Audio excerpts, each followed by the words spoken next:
महत्त्वाची गोष्ट, विलास घुलेचा खून होणार 53-54 दिवस झालं आणि त्या तपासात कुठल्याही प्रकारचं म्हणजे अजून कुठल्याही प्रकारची प्रगती नसल्यामुळं गेली 12-13 दिवस झालं जिल्हाधिकारी कार्यालयासमोर उपोषण चालू आहे आणि या उपोषण करत असताना आजपर्यंत शासनाने कुठल्याही प्रकारची दखल घेतलेली नाही।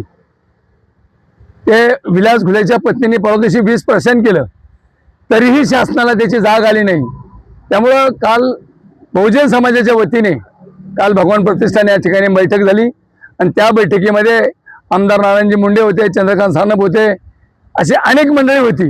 ह्या सगळ्या मंडळीच्या माध्यमातून येत्या 21 तारखेला राज्यव्यापी मोर्चा बीड जिल्ह्यामध्ये करण्याचं ठरवलं आहे।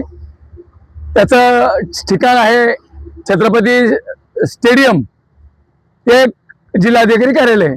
अशा प्रकारची काल घोषणा सगळ्याच्या माध्यमातून केलेली आहे आणि सगळेजण स्वतःच्या खर्चाने स्वतः या बीड जिल्हा नव्हे तर महाराष्ट्रातील अनेक लोक, लाखो लोक या मोर्चात सहभागी होणार आहेत।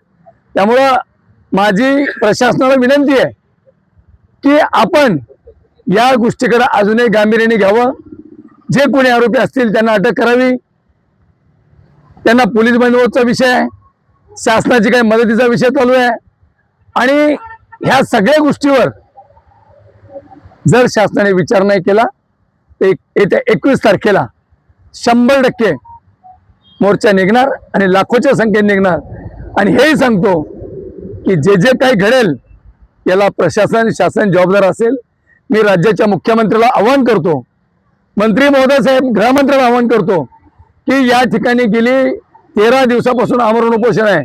वय वर्ष 60 वर्ष त्याची आई आहे, 22 वर्षाची त्याची पत्नी आहे आणि 30 वर्षाचा भाऊ आहे। हे एवढे जण आमरण उपोषण करत असताना शासनाने कुठल्याही प्रकारचं याच्याकडे गांभीर्याने बघितलं नाही। म्हणून आता रस्त्यावरची लढाई सुरू झालेली आहे। आता पहिला मोर्चा असेल, त्याच्यानंतर जे जे घडेल त्याला शासन जबाबदार असेल। मी खास करून मला माझं अगदी मन भरून आलंय। मला प्रत्येक वेळी मुंडे साहेबांची आठवण येते।